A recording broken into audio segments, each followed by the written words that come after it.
Ako si Jason, ang operator ng DTF machine dito sa John Ramon. Ang DTF machine dito ay ginagamit ng 6 na araw na may total na 37 meters.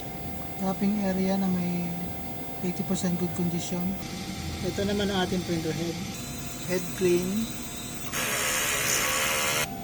Rubber wiper, linisan pagkatapos mag-head clean. Nozzle check resort. Goods naman.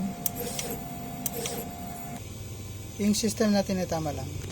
Waste tank nilinis kahapon. ADR na may 220 volts. Ground wire.